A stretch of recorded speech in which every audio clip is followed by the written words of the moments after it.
नमस्कार विद्यार्थी मित्रांनो, स्टडीmpsc चॅनलमध्ये पुन्हा एकदा आपलं स्वागत. विद्यार्थी मित्रांनो, या लेक्चरमध्ये आपण सेकंड पार्टमध्ये द्वीपकल्पी पठारी प्रदेशामध्ये नद्या पाहणार आहोत, ज्यामध्ये आपण पूर्व वाहिन्या नद्या पाहणार आहोत. ज्यामध्ये पहिल्या पार्टमध्ये आपण पश्चिम वाहिन्या नद्या पाहिलेल्या आहेत. सो लेक्चरला सुरुवात करण्यापूर्वी जर या अगोदरची लेक्चर पाहिली नसेल पाहून घ्या. त्याची लिंक मी डिस्क्रिप्शन बॉक्समध्ये तसेच आय बटनमध्ये उपलब्ध करून दिलेली आहे. त्याचप्रमाणे जर चॅनलला नवीन असाल तर सबस्क्राईब करून ठेवा चॅनल आणि शेजारी बेल आयकॉन प्रेस करून ठेवा, जेणेकरून पुढील येणाऱ्या लेक्चरची अपडेट तुम्हाला त्वरित मिळेल. सो आपण लेक्चरला सुरुवात करू. आपण ज्या नद्या पाहत आहोत ज्यामध्ये पश्चिमेकडे उगम पावतात आणि पूर्वेकडे फ्लो होऊन येऊन बे ऑफ बंगालला येऊन मिळतात. ओके, या नद्यांचा उतार आहे तो संत आहे एक प्रकारचा. ओके, या नद्यांचा क्रम आपण उत्तरेकडून दक्षिणेकडे पाहणार आहोत. महत्त्वपूर्ण असा क्रम परीक्षेला तुम्हाला विचारला जाऊ शकतो, त्यामुळे आपण उत्तरेकडून स्टार्ट करणार आहोत. पहिली नदी आहे सुवर्णरेखा नदी.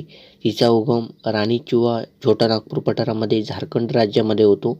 लांबी 395 किलोमीटर आहे. लांबी प्रवाहमार्ग झारखंडमध्ये उगम पावल्यानंतर ती झारखंड नंतर पश्चिम बंगाल आणि ओरिसा राज्याची सीमा बनवते आणि बे ऑफ बंगालला जाऊन मिळते. महत्त्वपूर्ण आहे. जिच्या उजव्या बाजूने तीरावरून येऊन मिळणाऱ्या नद्या आहेत, ज्यामध्ये कांची, खडकई, करकरी, रारू या महत्त्वपूर्ण नद्या आहेत. डाव्या तीरावर येऊन मिळणारी आहे नदी दुलंग. ओके, त्यानंतर ब्राह्मणी नदी, दक्षिण कोईल नदी आणि शंख नदी, जिंचा उगम छोटा नागपूर पठारामध्येच होतो आणि त्या नद्या एकत्र येऊन या दोन नद्यांचा जलप्रवाहांचं एकत्रकरण वेदव्यास ओरिसा येथे होतो आणि तिथून ती ब्राह्मणी नदी ओळखली जाते. ओके, या दोन नद्यांच्या संगमानंतर. ओके, त्याची लांबी आहे 799 किलोमीटर. प्रवाहमार्ग आहे झारखंड ओरिसा राज्यामध्ये येऊन ती बे ऑफ बंगालला जाऊन मिळते आणि तिच्या उपनद्या आहेत गुमरो आणि एरो. महत्त्वपूर्ण नदी आहे. त्यानंतर बैतरणी नदी, जिचा उगम गोणासिका गुप्तगंगा टेकडीमध्ये केंजूर या ठिकाणी होतो. महत्त्वपूर्ण आहे. ओरिसा राज्यामधील हा जिल्हा आहे केंजूर.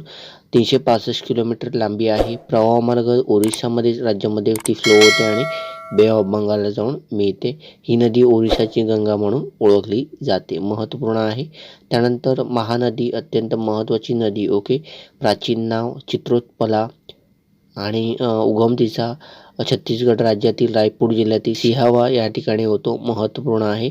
तिथून ती उगम पावल्यानंतर दक्षिण उत्तर दिशेने फ्लो होऊन नंतर ती पूर्वेकडे फ्लो होते, उत्तरेकडे प्रवाहित झाल्यानंतर आणि ती ओरिसा राज्यामध्ये एंटर केल्यानंतर ती बे ऑफ बंगालला जाऊन मिळते पूर्वेकडे जाऊन. ओके, तिचा प्रवाहमार्ग आहे छत्तीसगड राज्यातून उगम पावल्यानंतर ओरिसा राज्यामध्ये ती बे ऑफ बंगालला जाऊन मिळते. जिच्या उपनद्या आहेत उजव्या तीरावरून येऊन मिळणाऱ्या पैरी, जोंक, डाव्या तीरावरून ईब, मांड, हसदेव, सेवानाथ या महत्त्वपूर्ण नद्या येऊन मिळतात. ही नदी कटक येथे त्रिभुज प्रदेशाची निर्मिती करते. ओके, कटक हे शहर आहे ओरिसा राज्यातील. तिथपासून ती त्रिभुज प्रदेश निर्मिती करण्यास सुरुवात करते. महत्त्वपूर्ण आहे. त्यानंतर गोदावरी नदी, जिचा उगम महाराष्ट्र राज्यातील नाशिक जिल्ह्यातील त्र्यंबकेश्वर या ठिकाणी होतो. ब्रह्मगिरी टेकड्यांमध्ये 1465 किलोमीटर एकूण लांबी आहे. ओके, प्रवाहमार्ग ही नदी महाराष्ट्र तेलंगणा राज्यात प्रवेश केल्यानंतर तेलंगणा त्यानंतर आंध्र प्रदेश होऊन ती बे ऑफ बंगालला जाऊन मिळते. ओके, गोदावरीच्या उपनद्या आहेत, ज्यामध्ये उजव्या तीरावरून येऊन मिळणाऱ्या नद्या आहेत मांजरा, प्रवरा, दारणा, सिंदफणा आणि डाव्या तीरावरून पूर्णा, प्राणहिता, इंद्रावती या महत्त्वपूर्ण नद्या येऊन मिळतात. ही नदी राजमुंद्री या ठिकाणी त्रिभुज प्रदेशाची निर्मिती करते. महत्त्वपूर्ण आहे.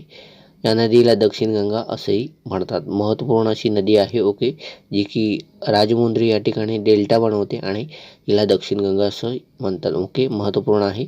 कृष्णा नदी, हिचा उगम सातारा जिल्ह्यातील महाराष्ट्र राज्यातील सातारा जिल्हा आहे महाबळेश्वर या ठिकाणी होतो.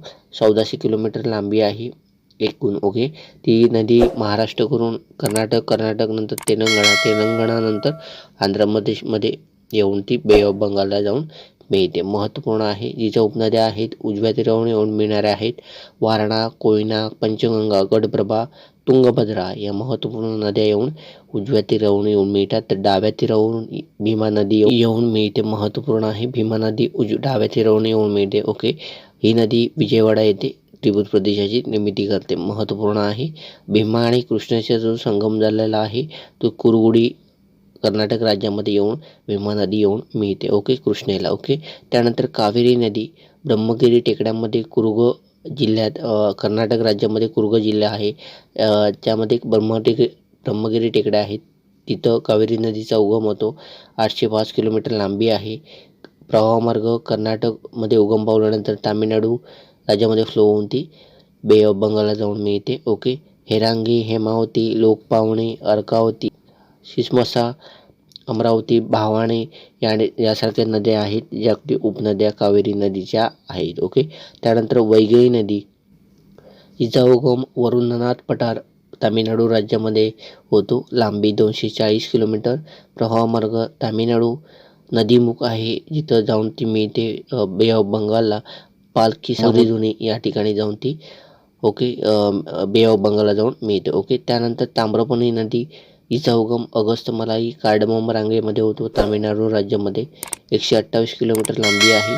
प्रवाहमार्ग तामिळनाडू राज्यामध्ये फ्लो होऊन ती बे ऑफ बंगालला जाऊन मन्नारच्या आखातास येऊन मिळते. ओके, महत्त्वपूर्ण आहे. ओके, अशा प्रकारे आपण उत्तरेकडून दक्षिणेकडे पूर्वेकडील कोस्टला येऊन मिळणाऱ्या ज्या काही पूर्ववाहिन्या नद्या आहेत ओके त्या पाहिलेल्या आहेत. तुम्हाला लेक्चर आवडलं असेल तर लाईक करा, कमेंट करा आणि जास्तीत जास्त विद्यार्थ्यांना शेअर करा जेणेकरून त्यांनासुद्धा अशाच प्रकारचा प्लॅटफॉर्म उपलब्ध होईल. तुर्तास आपण इथंच थांबू. येणाऱ्या लेक्चरची अपडेट मिळवण्यासाठी चॅनलला सबस्क्राईब करा आणि शेजारी बेल आयकॉन प्रेस करून ठेवा जेणेकरून पुढील लेक्चरची अपडेट तुम्हाला त्वरित मिळेल.